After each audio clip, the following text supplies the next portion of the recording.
Mutiara Hikmah Official, menyingkap hikmah di balik sunnah.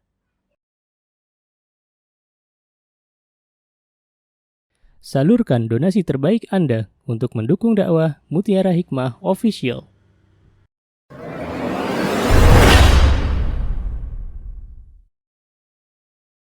Teman-teman yang saya cintai karena Allah, hari ini kita sampai di terakhir poin ketiga, sudah belum?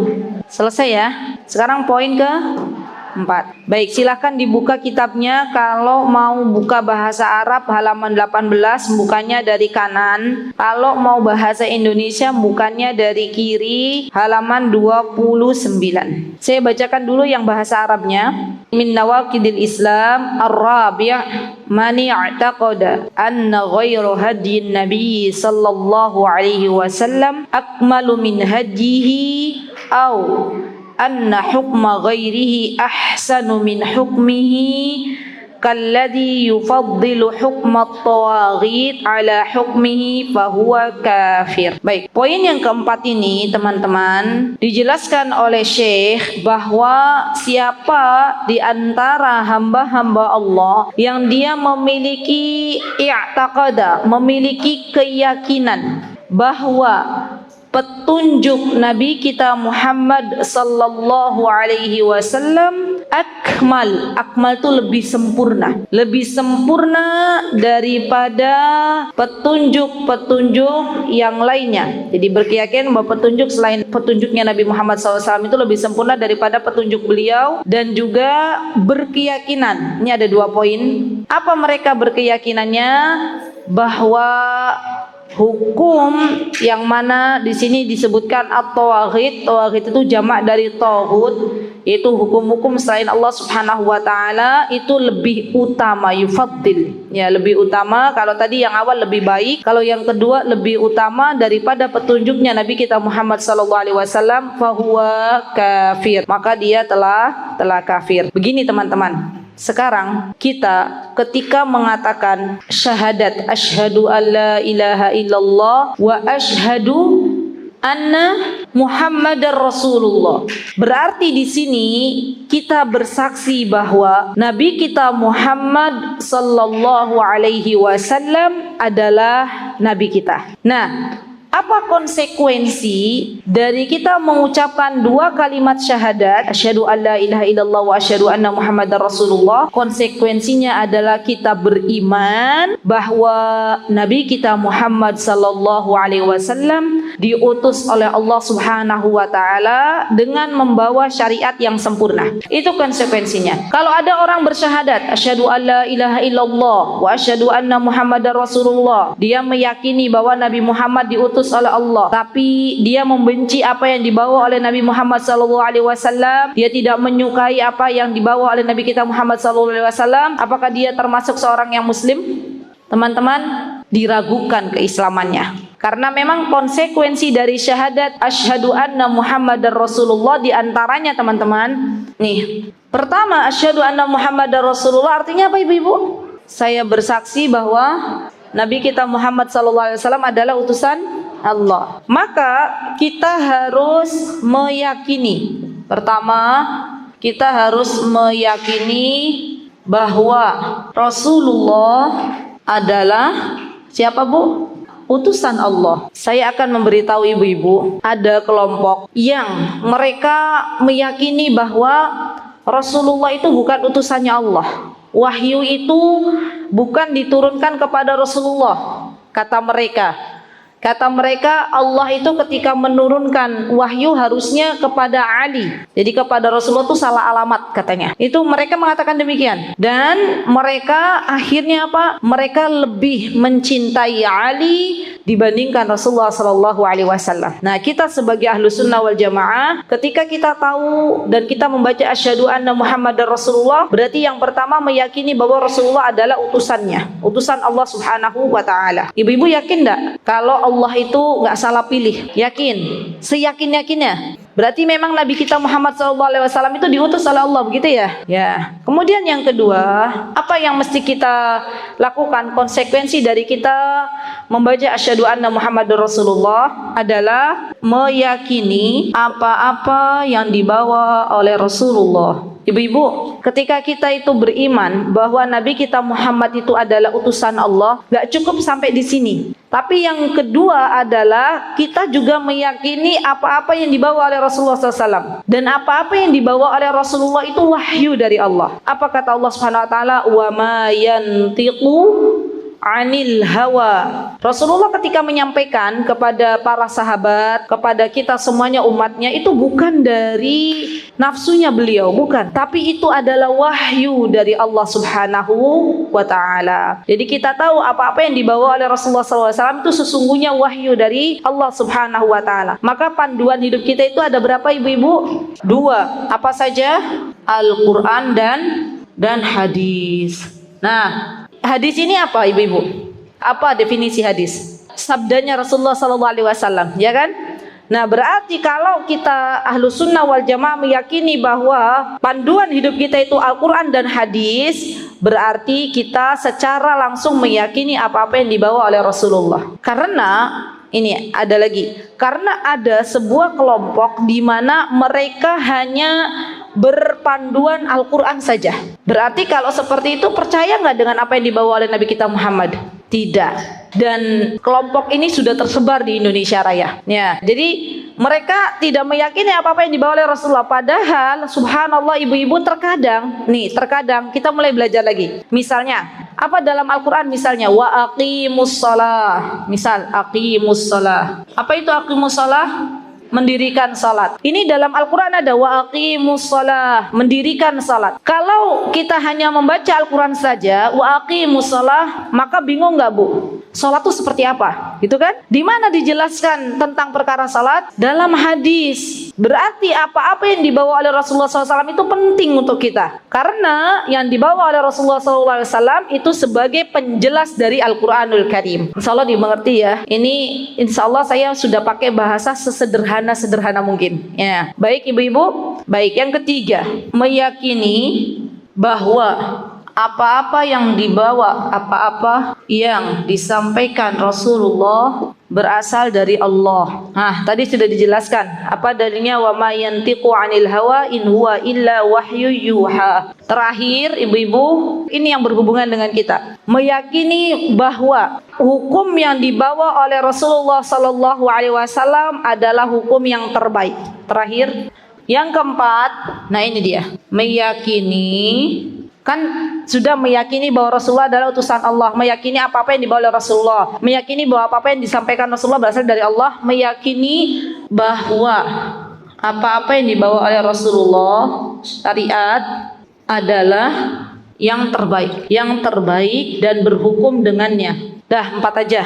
Sebenarnya ada lebih dari 4, tapi hampir sama, mirip kata-katanya. Kita ambil yang 4 aja. Yang keempat, ibu-ibu, meyakini bahwa apa-apa yang dibawa oleh Rasulullah adalah yang terbaik dan berhukum dengannya. Saya jelaskan dulu ibu-ibu. Yang keempat ini, kita sebagai umat Nabi kita Muhammad SAW harus meyakini bahwa apa yang dibawa oleh Rasulullah SAW adalah yang terbaik di antara hukum-hukum yang ada. Apapun itu. Walaupun mungkin bagi sebagian orang mengatakan bahwa kayaknya nggak adil. Misal contoh, masalah bab warisan. Kan Rasulullah SAW telah menjelaskan, Allah juga telah menjelaskan bahwa yang namanya laki-laki itu lebih banyak. Berarti itu hukum yang dibawa oleh Nabi kita Muhammad enggak? Ya. Berarti kita berhukum dengannya. Walaupun mungkin sebagian orang mengatakan itu tidak adil, tapi sebenarnya itu adalah keadilan. Karena kita tahu yang namanya laki-laki. Kemarin siapa yang ikut kajian memberikan nafkah di Masjid Al-Husna Pakuwon, Hartono Mall?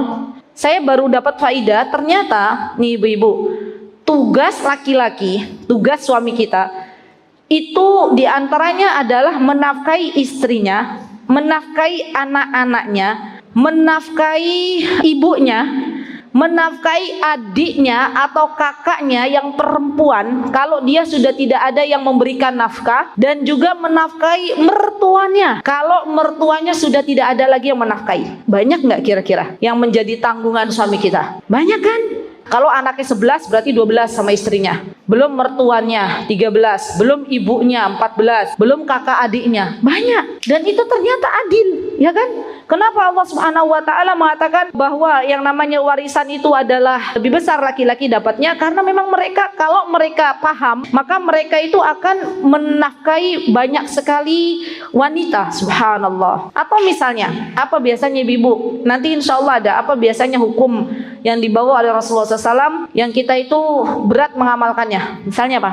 Loh, mereka yang bilang loh poligami. Bukan saya ya. Baik, misalnya contohnya ini kata emak-emak yang ada di kanan saya, katanya poligami. Sebenarnya saya kalau membahas masalah poligami itu kurang mantep karena saya bukan pelakunya gitu loh. Tapi yang jelas ibu-ibu, itu poligami adalah hukum syariatnya. Jadi apa? Ya sudah, berarti kita yakin bahwa itu adalah yang terbaik. Begitu ya? Itu adalah yang terbaik. Kenapa? Karena semua syariat, nih ibu-ibu harus kita yakini, apa-apa yang Allah dan Rasulnya telah tetapkan, kebaikannya kembali kepada hamba Allah dan kepada umat Nabi kita Muhammad SAW. Ya, kebaikannya. Walaupun mungkin misalnya ada laki-laki poligami, terus istrinya rasa kok kayak gini sih, tapi ternyata itu kebaikan untuk wanita-wanita lain. Kan kita tahu sekarang, saya kemarin ceritakan ibu-ibu yang ta'aruf Mutiara Sakinah itu, kita mengadakan ta'arufan 120 akhwat masuk biodata, iwannya 20. Jadi sekarang bukan 1:4 tapi 1:6. Ya, perempuan lebih banyak. Dan itu tanda-tanda kiamat. Tanda-tanda kiamat memang perempuan lebih banyak. Nah, ibu-ibu yang dimuliakan oleh Allah, jadi apa-apa yang Rasulullah SAW dan Allah telah syariatkan kepada kita, semuanya baik untuk kita. Semuanya baik untuk kita. Termasuk di dalamnya misalnya adanya wanita, misalnya hukum di mana apa kata Rasulullah SAW, afdalus salatu lin nisa'i fi baitiha. Salatnya wanita, kata Rasulullah, ini kan hukum ya. Rasulullah bilang lebih baik, lebih utama di rumahnya. Walaupun mungkin ibu-ibu, tapi saya pengennya ke masjid. Apa kata Rasulullah SAW? Tidak apa-apa. Kalau mau ke masjid boleh. Ke masjid boleh nggak wanita ke masjid? Boleh. Tapi dia nggak dapat keutamaan. Ya kita nggak usah membenci syariat itu, nggak usah bilang kok kayak gitu ya, kan harusnya ke masjid itu lebih besar, kan butuh perjuangan, keluar hujan-hujanan pakai payung gitu ya, udah gitu becek gitu misalnya. Yang namanya syariat itu Allah dan Rasulnya yang mengatur, dan itu semuanya untuk kebaikan kita sebagai umatnya. Contoh lagi ibu-ibu, Rasulullah SAW menganjurkan kita bangun tidur untuk cuci tangan, ya kan? Ada hukumnya, ibu-ibu tahu nggak hukumnya?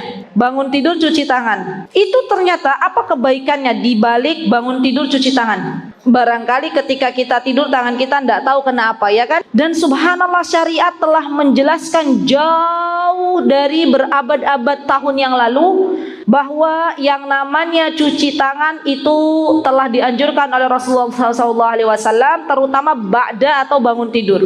Corona datang, orang-orang bergegas pada cuci tangan, ya enggak? Sibuk cuci tangan. Kenapa? Biar nggak kena virus gitu kan. Padahal Rasulullah SAW telah menganjurkan kita untuk mencuci tangan terutama habis tidur. Berarti syariat Islam datang untuk kebaikan kita sebagai umatnya. Subhanallah. Baik, bahkan di dalam sebuah hadis ada Rasulullah SAW itu mengatakan begini, inna asdaqal hadithi kitabullah wa ahsanul hadi Muhammad sallallahu alaihi wasallam. Berarti sebaik-baik petunjuk adalah kitabullah, yaitu Al-Quranul Karim. Dan sebaik-baik petunjuk setelah Al-Quranul Karim adalah apa-apa yang dibawa oleh Nabi kita Muhammad sallallahu alaihi wasallam, yaitu hadis-hadis sahihnya. Subhanallah. Jadi hadis-hadis sahih, apa-apa yang ada dalam Al-Quran dan apa-apa yang ada di dalam hadis-hadis sahih, itu semuanya adalah yang terbaik. Ya, Masya Allah. Baik. Termasuk ibu-ibu, hati-hati ya kalau kita bicara. Termasuk kita pun dilarang mengucapkan kata-kata begini, apa yang dibawa oleh Rasulullah dan Al-Quran itu nggak sesuai dengan zaman. Itu juga nggak boleh. Wah, itu kan nggak update, kuno. Ketahuilah bahwa apa yang dibawa oleh Rasulullah SAW dan apa-apa yang ada dalam Al-Quran itu berlaku sampai hari kiamat. Ya, berlaku sampai hari kiamat. Contoh misalnya masalah hijab untuk kaum wanita. Hijab, ketika Rasulullah SAW memerintahkan wanita keluar rumah berhijab misalnya, itu subhanallah perintah tersebut berlaku sampai akhir zaman. Jadi nggak ada alasannya orang-orang yang mengatakan bahwa wanita-wanita yang berhijab itu dia adalah wanita-wanita yang kuno, wanita-wanita yang nggak update. Padahal jelas apa yang dibawa oleh Nabi kita Muhammad SAW dan Al-Quran itu sesuai dengan zaman. Ya, sesuai dengan zaman. Tidak ada yang bertentangan dengan zaman. Bahkan siapapun yang dia subhanallah berpegang teguh dengan syariat, justru mereka adalah orang-orang yang Allah subhanahu wa ta'ala muliakan. Dan kita hidup ibu-ibu di zaman di mana subhanallah fitnah itu telah dekat dengan kita. Kita hidup di mana anak-anak kita saat ini, apalagi anak-anak perempuan, yang mereka misalnya subhanallah tidak mengucapkan, nah ini nih, hati-hati ya, kita sudah memasuki bulan apa? Desember. Nanti ibu-ibu belajar bahwa kita itu juga di antara keyakinan kita tidak boleh mengucapkan selamat Natal kepada orang-orang yang beda agama dengan kita. Maka biasanya akan ada kejadian di mana anak-anak kita yang tidak mau mengucapkan kepada kawannya, anak-anak kita misalnya sekolah di negeri, anak-anak ibu sekolah di negeri. Nanti ada kejadian ketika dia tidak mau mengatakan sebuah ucapan kepada kawannya yang sedang menjalankan Natal, maka dia akan dikatakan sebagai intoleran. Ya, jadi begini, saya cerita sedikit. Kemarin suami saya ya diundang mengisi pengajian di salah satu SMK favorit negeri Yogyakarta, khusus untuk karyawan dan guru. Kemudian suami saya cerita sama guru agama di sekolah tersebut, ya di SMK Yogyakarta. Kemudian guru agama itu bilang begini, Ustadz, sekarang itu kita itu umat Islam itu dipojok-pojokkan oleh umat-umat Nasrani. Jadi karena negeri ya, jadi di situ nggak semuanya Muslim. Ya. Dan kita itu kalau kita itu berpegang teguh dengan syariat kita, berpegang teguh dengan agama kita, loh ini kan agamaku, saya nggak mengucapkan selamat Natal itu kan hak saya sebenarnya, gitu kan? Maka mereka akan menuduh kita itu intoleran. Ya, jadi kata-kata intoleran itu teman-teman yang saat ini digembor-gemborkan oleh orang-orang yang kafir, orang-orang yang tidak beriman kepada Allah dan Rasulnya. Dan kita sebagai umat Islam harus bisa membela diri. Mohon maaf karena ini adalah keyakinan saya, prinsip hidup saya, maka saya tidak bisa menjual agama saya untuk dunia, gitu ya. Kita hidup di sebuah zaman di mana kalau saat ini di Indonesia ya subhanallah. Jadi ini sejarah akan terulang kembali ibu-ibu. Di sebuah tempat dimanapun itu, di negara manapun, kalau umat Islamnya banyak, mayoritas, maka umat Islam ini yang akan menjaga orang-orang minoritas. Ya, dulu zaman dulu kala di Spanyol itu dulu umat Islam pernah berjaya. Namanya kalau zaman dulu namanya Andalusia. Kemudian pernah di zamannya, ya di zaman dulu, setelah umat Islam berjaya, negara Spanyol dikuasai oleh orang-orang kafir.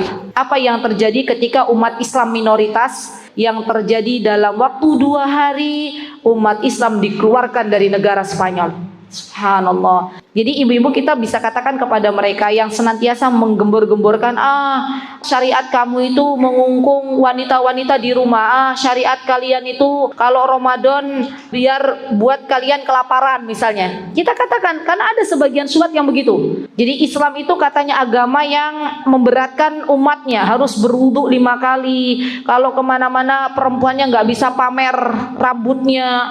Kalau kemana-mana perempuannya harus dengan mahramnya. Itu adalah syubhat-syubhat mereka. Dan kita katakan ini adalah agama saya. Tidaklah agama saya memerintahkan itu kecuali untuk memuliakan diri kita sebagai pemeluknya. Ya ibu-ibu, mohon maaf sekali, karena kalau kita tidak begitu, nanti lama-kelamaan mereka akan berani. Mereka akan berani, dan kita sekarang sudah lihat ya di mana kondisi di mana umat Islam saat ini sudah banyak yang goyah ya. Dan dengan subhat-subhat yang mereka lontarkan, lama-kelamaan subhanallah mereka masuk ke dalam agama mereka. Ya, waliyadzubillah. Kita berdoa kepada Allah, semoga Allah Subhanahu wa taala senantiasa memberikan kita keistiqomahan untuk berpegang teguh dengan Al-Qur'an dan Sunnah, dan semoga Allah menjaga anak cucu kita dari yang namanya waliyadzubillah murtad ya. Na'udzubillah summa na'udzubillah. Baik, ibu-ibu yang dimuliakan Allah, kemudian yang kelima ya. Ini masih berkaitan Apa kata Syekh? Al-khamis, man abghadu syai'an mimma jaa bihi rasul walau amila bih kafar. Nih teman-teman, barang siapa yang dia membenci apa-apa yang dibawa oleh Rasulullah SAW, membenci, walaupun dia melaksanakannya tapi dia membenci, maka dia telah kufur, dia telah kafir. Begini, yang namanya membenci itu dibagi menjadi dua. Ada rasa benci i'tiqadi, ada rasa benci karena tabi'i. Ada dua, benci itu ada dua. Ada karena keyakinan dia benci, ada dia membenci syariat itu karena fitrah. Misalnya seperti apa? Contoh, kalau dia meyakini bahwa peperangan itu adalah sesuatu yang dia benci, ya, tetapi dalam hal ini dia bencinya karena kalau perang itu dia harus berpisah dengan keluarganya, kalau perang dia akan terkena tusukan, kalau perang dia akan terluka. Menurut ibu-ibu itu benci secara keyakinan atau fitrah? Ayo, benci secara keyakinan atau fitrah? Benci ke syariat perangnya itu. Bencinya itu karena kalau perang itu dia berpisah dengan keluarganya, kalau perang dia nanti tertusuk, kalau perang nanti dia kedinginan harus hidup di tenda. Itu fitrah atau keyakinan? Fitrah. Itu contohnya. Kalau keyakinan, dia akan meyakini bahwa peperangan itu adalah sesuatu yang dia benci dan dia tidak mau ikut berperang. Siapakah mereka? Mereka adalah orang-orang munafik. Pada zaman Rasulullah SAW, ada di antara orang-orang yang mengaku dirinya Islam, ibu-ibu, tapi ketika syariat perang mereka tidak mau berangkat. Ya, mereka bahkan mengolok-olok ya apa-apa yang dibawa oleh Rasulullah SAW dalam hal masalah perang. Dan Rasulullah SAW akhirnya menegur beberapa kaum yang dia tidak ikut berperang karena membenci peperangan tersebut, tidak mau padahal mampu. Allah telah mampukan, mereka telah diberikan tunggangan-tunggangan yang bagus, tapi mereka tidak mau berperang. Di lain kesempatan ada orang-orang yang ingin ikut berperang, mereka menangis meminta izin kepada Rasulullah SAW karena tidak punya tunggangan. Ya, mereka berkata kepada Rasulullah SAW, ya Rasulullah, sesungguhnya kami itu ingin ikut berperang membela agama ini, tapi ya Rasulullah, kami tidak punya tunggangan, kami tidak punya sesuatu yang bisa kami tunggangi untuk berperang. Maka Rasulullah SAW mengizinkan orang-orang ini karena memang tidak ada yang bisa dipakai untuk berperang. Ya ibu-ibu. Nah sekarang balik lagi ke kita, Kalau misalnya ada sebuah syariat, ya teman-teman, di mana kita itu membenci syariat tersebut berasal dari keyakinan di dalam hati kita dan kita tidak mau melaksanakannya, maka ini sudah masuk dalam yang namanya membenci dalam bab keyakinan, dan ini sudah mengeluarkan dirinya dari Islam. Ya, misalnya apa teman-teman? Contohnya apa? Ya boleh deh, misalnya poligami. Dia benar-benar menantang itu poligami, nggak mau melaksanakannya, sampai bilang ke suaminya, bilang gini, sayangku, kasihku, belahan jiwaku, kalau dirimu poligami langkahi dulu mayatku. Misal, ini yang nggak boleh. Berarti dia memang benar-benar menentang poligami tersebut, dan dia berkeyakinan bahwa poligami itu adalah sesuatu yang benar-benar dia benci secara i'tiqadi, secara keyakinan. Tapi kalau ibu-ibu bilang gini, mas, sakjane yo mas, misalnya ya, saya tuh nggak benci sih mas poligami, cuman takut nanti kalau jenengan nggak bisa adil gitu misal. Lah punya bojo satu ora diurus gitu ya, ora di rumah. Nah nanti kepiye lek punya suami, punya istri kedua, bisa nggak adil? Nanti jangan-jangan jenengan miring nanti pas keluar dari kubur gitu ya, nakut-nakutin. Berarti itu adalah fitrah. Ya itu adalah fitrah. Tapi nggak apa-apa sih mas kalau jenengan mau poligami, ya bis mboten nopo-nopo, saya ikhlas ridho gitu ya. Nah itu berarti masuk ke masalah dia membenci karena fitrah. Selain poligami apa misalnya ibu-ibu? Masa contoh cuman poligami toh? Nikab, baik. Kalau nikab masih ada ikhtilaf ulama. Ada yang dia hukumnya sunnah, ada yang hukumnya wajib, tapi nggak ada yang hukumnya haram. Yang sudah pasti aja, menutup aurat bagi wanita, berhijab. Ya, berhijab ini adalah syariat, ya nggak ibu-ibu? Tapi dia benci banget, dia bilang, berhijab ini sesuatu yang dia itu berkata dalam dirinya, ini adalah menghukum saya nggak bisa sesuai dengan model. Saya berhijab jadinya nggak laku-laku misalnya ya. Ada loh orang mengatakan begitu, menyalakan hijabnya karena nggak datang-datang laki-laki, dia menyalakan hijabnya, akhirnya dia nggak mau berhijab. Ya, alasannya apa? Biar dia cepat laku. Padahal setelah buka hijab pun nggak laku-laku. Ya, betul. Jadi ada kasus di mana subhanallah perempuan yang awalnya berhijab terus diuji oleh Allah nggak laku-laku. Akhirnya kata ibunya bilang, "Dok, mungkin kamu tuh nggak laku-laku karena kamu tuh rapet gitu ya. Karena kamu tuh berhijab." Akhirnya subhanallah Allah cabut hidayahnya, dibuka kembali. Subhanallah. Dan ini yang mengerikan ya teman-teman. Karena memang kadang ujian-ujian untuk para jomblowati itu, ya jomblowati ya namanya ya, di zaman sekarang itu luar biasa, apalagi dapat tekanan dari orang tua. Maka ibu-ibu yang punya anak gadis belum menikah, tolong jangan dikompor-komporin anak gadisnya untuk membuka hijabnya. Karena ada zaman sekarang yang seperti itu. Nah, kalau misalnya dia berkeyakinan bahwa dengan dia memakai hijab akhirnya tidak mendatangkan jodoh dan lain sebagainya, berarti itu sudah keyakinan yang salah. Berarti dia tidak percaya bahwa Allah yang telah memberikan rizki kepadanya, Allah yang telah menyiapkan jodoh untuknya. Allah hanya meminta dia untuk bersabar sedikit, hanya untuk bersabar sedikit sampai Allah datangkan jodohnya. Tapi kalau misalnya dia mau berhijab tapi dalam dirinya ada begini, berhijab ki sumuk gitu misalnya, itu boleh nggak? Yo teman-teman, musim panas banget, panasnya 40 derajat misalnya, terus dia ada, Allah iki aku pakai baju kayak gini nih sumuk gitu, boleh nggak? Alasannya kenapa? Ayo, Masya Allah. Baik, masalah hijab ini teman-teman, ini beda ya dengan masalah poligami yang tadi. Masalah hijab ini, kalaulah misalnya ada seseorang cuacanya panas di luar, terus dia mengatakan, ya Allah, walaupun yang dia rasakan memang sumuk beneran. Tahu sumuk nggak Bu? Panas gerah. Tapi dia harus bisa mengalahkan hawa nafsunya. Karena yang mengatakan sumuk itu hawa nafsu yang jeleknya. Dan kalau kita membiarkan hal tersebut menggerogoti pikiran kita, maka lama-kelamaan hijab ini akan terlepas dari dalam dirinya. Katakan dalam diri kita bahwa sesumuk apapun neraka lebih panas daripada apa-apa yang ada di dunia. Dan ini adalah kewajiban untuk kita benar-benar meyakini bahwa syariat ini datang dari Allah dan Rasulnya. Baik, ibu-ibu yang dimuliakan Allah, satu lagi insya Allah untuk hari ini. Ya, yang keenam, apa kata Syekh? Dikatakan bahwa yang keenam adalah man istahza'a bi syai'in min dinir Rasul sallallahu alaihi wasallam au sawabihi au iqabihi kafar. Wad dalilu qauluhu ta'ala qul abillahi wa ayatihi wa rasulihi kuntum tastahzi'un la ta'tadiru qad kafartum ba'da imanikum. Lihat syahidnya, intinya di poin yang ke-6 ini adalah qad kafartum ba'da imanikum. Kalian telah benar-benar kafir, keluar dari Islam setelah kalian beriman. Baik, saya akan bacakan syarah dari kitab Al-Wajibat. Apa kata Syekh Ibrahim bin Syekh Ali Salih? Kata beliau ketika beliau menjelaskan poin yang ke-6, qala Syekhul Islam rahimahullahu taala fi kitabihil mufid kitabut tauhid alladhi lam yu'allif ala natmihi mithlu wa lam yasbaq ilaihi bab man hazala bi syai'in fihi zikrullah awil qur'ani awil rasul.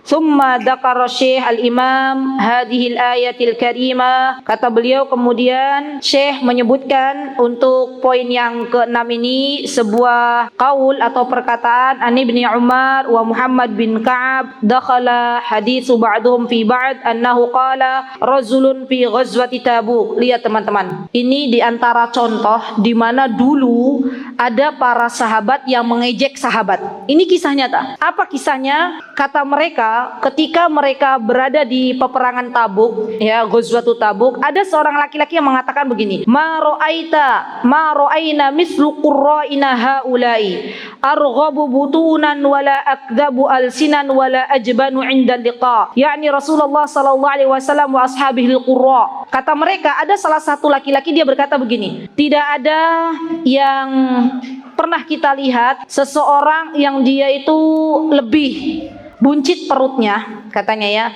lebih dusta lisannya dan lebih pengecut ketika berjumpa kecuali Rasulullah SAW dan para sahabatnya. Lihat, laki-laki ini menyebutkan kejelekan-kejelekan yang berada dalam diri Rasulullah SAW dan para sahabatnya.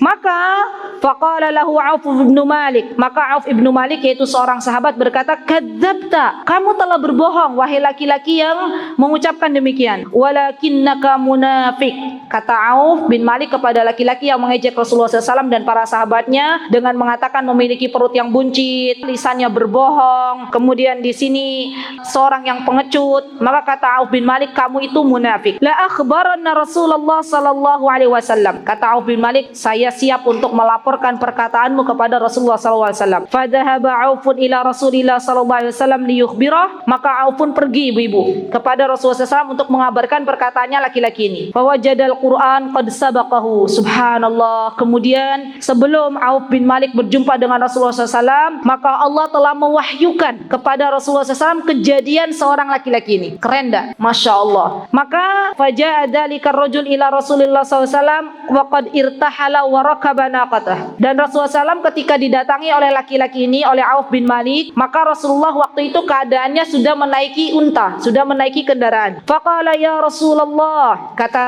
laki-laki ini, kata Auf bin Malik, ya Rasulullah, innama kunna nakhudu wa natahaddatsu hadisur rukbi naqta'u bihi 'anna at-tariq. Qala Ibnu Umar radhiyallahu anhuma ka'anni anzuru ilaihi muta'alliqan bi nis'ati naqati Rasulullah sallallahu wa innal hijarati tankibu rijlaihi wa huwa yaqul innama kunna nakhudu wa nal'ab, fayaqulu lahu Rasulullah sallallahu abillahi wa ayatihi wa rasulihi kuntum tastahzi'un. Dan ketika ditegur oleh Rasulullah sallallahu, laki-laki ini ketika ditegur oleh Rasulullah, kenapa kamu mengejek-ngejek agama? Kenapa kalian mengejek-ngejek para sahabat? Apa jawaban mereka? Ya Rasulullah, ini tuh hiburan aja. Hiburan biar kita nggak penat di perjalanan. Lihat, biar kita tidak penat di perjalanan.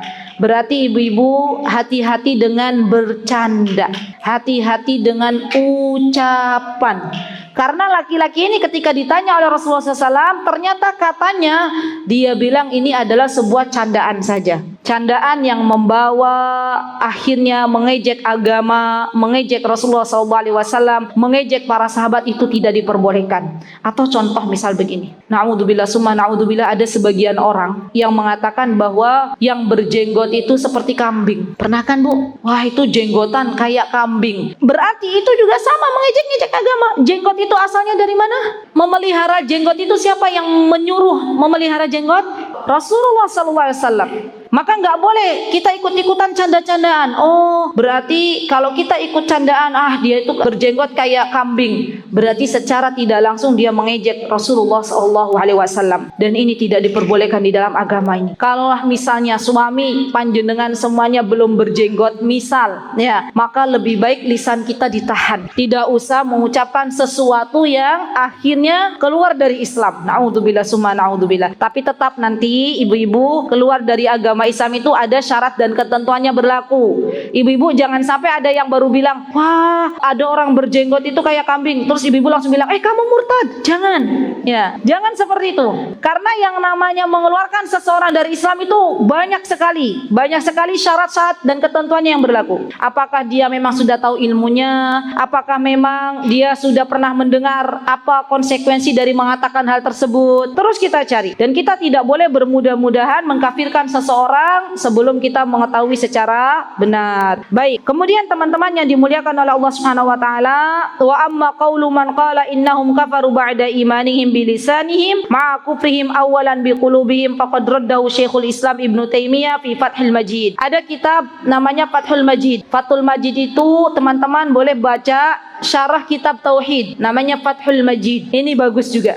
Ya, bagus karena hadis ini juga ada di dalam kitabut tauhid. Kemudian di sini teman-teman yang dimuliakan Allah, di sini Syekh mengatakan bahwa yang namanya bercanda itu dibagi menjadi dua. Ya, boleh ditulis. Ada bercanda yang al-istiza'us sharih, ada bercanda yang dia jelas-jelas bercanda, seperti dia mengatakan, laki-laki ini mengatakan, tidaklah kami melihat para qurra, ya, para pembaca Al-Quran yang lebih jelek dari para sahabat karena mereka memiliki perut yang buncit. Ini berarti ejekan-ejekan yang sangat jelas ditunjukkan untuk para sahabat ridwanullahi alaihim. Atau juga di sini teman-teman, misalnya dia mengejek, ini hati-hati juga teman-teman, kalau misalnya lihat teman-teman ada orang pakai bajunya itu panjang, perempuan. Terus teman-teman bilang gini, bercandanya tapi bercanda sambil begini, ih pakai baju kok kayak gitu ya, itu kayak apa misalnya biasanya? Bilangnya apa? Misalnya ada orang pakai baju hitam-hitam gitu loh.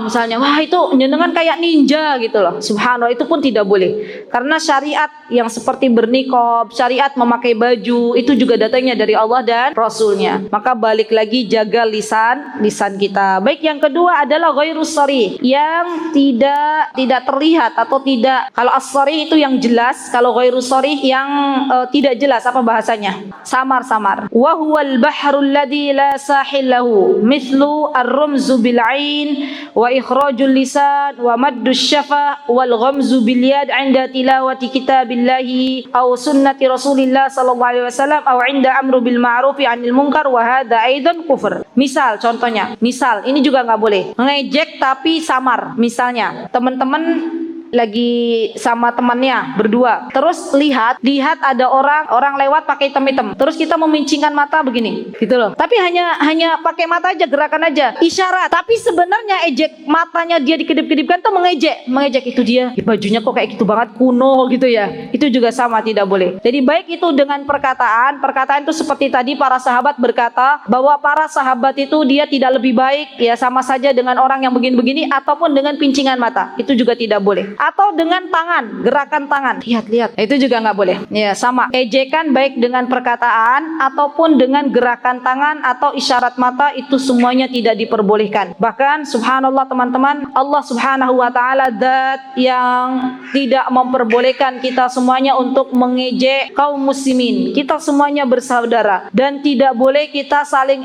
mengejek diantaranya dengan perkataan-perkataan yang itu membuat saudara kita terluka. Misal contohnya, ini juga nggak boleh teman-teman, kita ngata-ngatai saudara kita yang mohon maaf sekali tidak punya kaki dengan perkataan apa? Buntung misalnya ya.